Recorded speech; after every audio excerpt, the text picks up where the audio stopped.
quand j'ai créé l'asso, c'est parce que j'en ai eu marre d'attendre que des solutions soient proposées. Comment préservons-nous les ressources naturelles? Comment on partage les richesses? Comment on peut se soigner convenablement? Comment on peut se chauffer convenablement? Parce que ça nous est insupportable de voir à quel point votre naissance conditionne toute votre vie future. Une société égalitaire, c'est une société dans laquelle on vit mieux. C'est maintenant qu'il faut faire, avec les acteurs qui sont quotidiennement sur le terrain. Parmi ces acteurs de terrain, 1,5 million d'associations engagées pour le climat, la biodiversité, la justice sociale, contre les précarités, les exclusions, les inégalités. Elles œuvrent quotidiennement pour une société plus juste et plus fraternelle. Elles interpellent, elles soutiennent, elles mobilisent, elles font aux côtés de 12 millions de bénévoles. Avec ce podcast, découvrez les associations qui s'engagent pour faire face aux enjeux environnementaux, sociaux et économiques, pour faire partie vous aussi de ceux qui font. Chaque année, 100 milliards de vêtements sont vendus et l'équivalent d'une benne est jeté chaque seconde. Le produit de la fast fashion poussant les consommateurs à acheter plus à des prix toujours plus bas. Pourtant, l'industrie textile serait responsable de 2% des émissions de gaz à effet de serre et c'est sans parler de son impact social. Dénoncée par les associations de défense des droits humains, pour afficher des prix aussi bas, l'industrie textile s'appuie sur un système mondialisé d'exploitation des travailleurs, souvent situé dans la région Asie-Pacifique. Et jusqu'ici, nous n'avons évoqué que l'impact du secteur de la mode.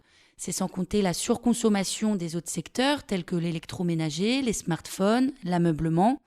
Réduire et revaloriser ces déchets, c'est tout l'enjeu de l'économie circulaire. Et si, au lieu d'acheter neuf, on achetait en seconde main? Et si, au lieu de jeter, on donnait? C'est le combat du REFER, le réseau des ressourceries et des recycleries d'Île-de-France. Créée en 2014, l'association compte aujourd'hui 52 ressourceries adhérentes et plus de 90 boutiques solidaires. L'objectif, faire connaître et démocratiser le réemploi solidaire. Pour cet épisode inédit de Ceux qui font, le podcast qui met en lumière le monde associatif, nous recevons Tancrède Girard, chargé de communication publique et politique au sein du REFER. Le REFER est l'une des 3 associations lauréates de l'appel à projet Rock en Seine s'engage. Cet épisode a été enregistré lors du festival.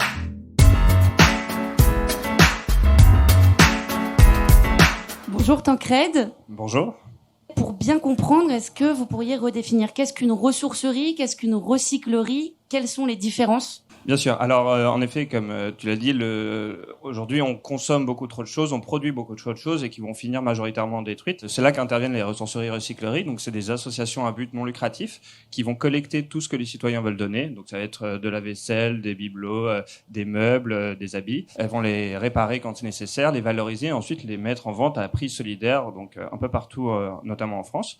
L'objectif est de faire en sorte que ces produits ne soient pas détruits, puissent trouver une deuxième vie et que, parce que par ailleurs, il y a donc un volet évidemment écologique dont on a parlé, mais il y a un volet social qui est très important. La précarité progresse, beaucoup de gens sont encore dans le besoin.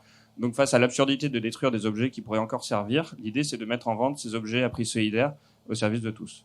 D'accord, donc en d'autres termes, promouvoir la seconde main pour limiter les déchets et favoriser le réemploi. Il faut éviter le gaspillage et en même temps produire des objets pour tout le monde, quels que soient les revenus de tout un chacun. Chacun devrait pouvoir s'habiller, quels que soient ses critères de revenus. Et vous, le REFER, en tant que réseau, quel est votre rôle exactement? Mettre en lien tous ces acteurs? C'est ça. Alors, le REFER, c'est le réseau, comme tu l'as dit, des ressourceries recycleries d'Île-de-France. Il y a des réseaux régionaux un peu partout et il y a un réseau national des ressourceries recycleries. Notre objectif à nous, c'est de réussir à travailler ensemble pour aider notamment les porteurs de projets à monter des ressourceries. S'il n'y en a malheureusement pas encore assez, on essaie de toujours en ouvrir plus. Et d'aider aussi la sensibilisation du grand public pour que chacun puisse découvrir ce que c'est, que ça devienne en fait un acte naturel d'acheter de seconde main en ressourcerie ou bien de donner ces produits plutôt que de les détruire. Et aujourd'hui, le réseau compte combien de ressourceries et recycleries? Alors, aujourd'hui, on a 53 adhérents au REFER, mais on recense un peu plus de 200 points de lieux de réemploi solidaire un peu plus large, donc avec notamment des ateliers vélo, des partenaires qui sont un peu sur la même logique, en Île-de-France. Et toute cette liste est disponible sur le site du REFER, où on a une carte interactive qui permet de trouver les points à côté de chez soi. Vous en parliez justement, un des axes forts, donc c'est la sensibilisation, et pour ça, vous menez un programme depuis 2015 de ressourceries éphémères. Le but, c'est d'installer des ressourceries dans les QPV, les quartiers prioritaires de la politique de la ville. Est-ce que vous pouvez nous en dire plus ? Oui, exactement. Alors, comme j'ai dit, on a actuellement beaucoup de ressourceries, mais on n'est malheureusement pas partout. Et l'idée, c'est là où on n'est pas encore présent, de pouvoir organiser ces ressourceries éphémères. Donc, ça fonctionne comme une ressourcerie classique, donc avec les mêmes actions. Ça va être en effet donc dans un local vacant, en pied d'immeuble, où on va aller voir les habitants, leur expliquer le concept, leur proposer de donner les objets dont ils ne se servent plus. Et ensuite, on mettra en place une boutique solidaire sur plusieurs semaines. Donc ça permet de montrer tout en quoi ça consiste. Et en plus, on va organiser des ateliers de sensibilisation. Donc par exemple, on peut amener son propre vélo et apprendre à le réparer. Tout ça, c'est évidemment gratuit, ouvert à tous. On a des ateliers donc d'upcycling, c'est prendre par exemple une pièce de vêtement qu'on met plus trop, qui est plus trop à la mode, qu'on aurait envie de jeter, et à la place d'apprendre à le customiser, comment est-ce qu'on peut lui donner une nouvelle vie avec quelques coups de ciseaux ou un peu de créativité. Donc c'est des choses qui sont très intéressantes et qui sont ouvertes à tous. Comment est reçu ce projet par les acteurs locaux, les habitants aussi ?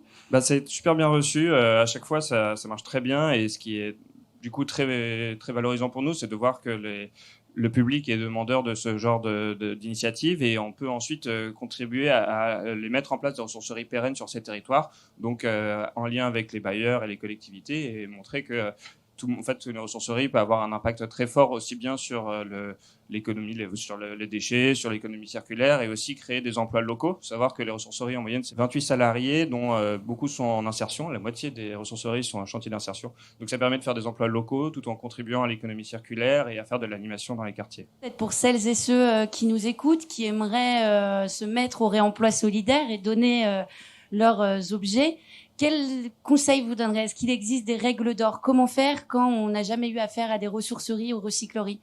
Alors, le plus simple, c'est de découvrir celle qui est la plus proche de chez soi. Donc, j'ai dit, il y a notre carte, et en fait, c'est des lieux de vie. C'est pas juste des boutiques. On essaie que ce soit le plus humain possible et au cœur de tous nos quartiers. Et donc, aller voir, découvrir, flâner un petit peu, prendre contact avec eux si on a des objets à donner, plutôt que, par exemple, puis avoir un peu ce réflexe quand on déménage, plutôt que de mettre un meuble aux encombrants où il sera majoritairement détruit, essayer, si on peut, de l'apporter à une ressourcerie et ses affaires en général. Et idem quand on emménage, plutôt que d'acheter une table sur Ikea qui n'aura pas beaucoup de charme et qui sera morte en 2 ans, d'aller trouver quelque chose qui aura vécu, qui aura une vraie âme.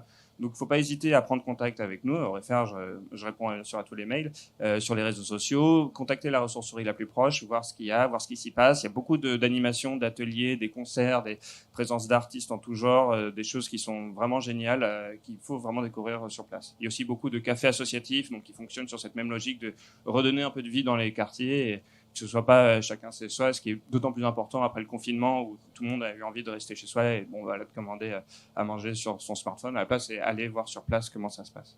Et avec le Refaire, il me semble que vous avez un gros point justement sur la démocratisation du réemploi. Est-ce que vous pourriez nous en dire plus ? C'est une action de plaidoyer un peu ? Ouais, c'est important. Alors, l'écologie, c'est quelque chose qui nous anime tous. On prétend pas que le problème du réchauffement climatique et de la précarité serait réglé par quelques gestes.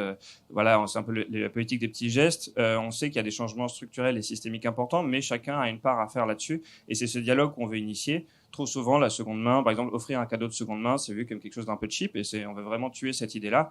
En fait, non, c'est juste un acte éco-responsable de faire de la seconde main, que ce soit le réflexe de donner plutôt que de jeter, et que c'est parce que c'est de seconde main que ça a moins de valeur. Au contraire, ça a une âme, ça a beaucoup plus d'esprit derrière, et c'est ça qu'on veut mettre en avant. Vous observez des évolutions sur la perception qu'on a sur la seconde main, le réemploi ? Ouais, complètement. C'est quelque chose qui commence vraiment à rentrer dans les consciences. Les gens sont très réceptifs quand ils nous voient. Ils nous disent, mais oui, c'est évident. Et donc, on veut évidemment défendre ça. Il y a beaucoup d'initiatives qui se développent. Il y a aussi des Vinted, Le Bon Coin, etc., qui fonctionnent dans un modèle un peu différent. Il faut bien rappeler que les ressourceries, c'est des associations à but non lucratif qui fonctionnent grâce aux contributions des habitants, grâce aux bénévoles. On peut s'engager très facilement comme bénévole, et c'est une façon simple et efficace de faire un geste pour la planète et pour son prochain. Est-ce que vous avez des projets à venir ? Alors le Refaire, oui, on a toujours des projets qui se mettent en place. On va par exemple être présent sur le budget participatif de Paris, où on a des projets d'ouvrir 6 nouveaux lieux de réemploi solidaire à Paris en l'occurrence. Donc les Parisiens peuvent voter en ligne sur la plateforme du budget participatif pour des projets. En l'occurrence, c'est le projet numéro 12 sur tout Paris. Et donc ça, c'est une façon très facile de nous aider à continuer à développer le réemploi solidaire à Paris et par extension dans le reste de l'Île-de-France. On continue tout le temps à mettre en place des événements. Il y a la fête de la récup, qui est un grand événement qui a eu lieu cette année, le 2 juillet, mais qui reviendra bien sûr l'année prochaine avec quelque chose d'un peu nouveau. Donc j'en dis pas plus pour l'instant, mais il y a toujours des choses qui se mettent en place. Merci à Tancrède Girard, chargé de communication publique et politique au sein du REFER, le réseau francilien des ressourceries et recycleries d'Île-de-France. Le REFER est l'une des 3 associations lauréates de l'appel à projets de Rock en Seine s'engage. Ce qui font est le podcast de Care News qui met en lumière le secteur associatif.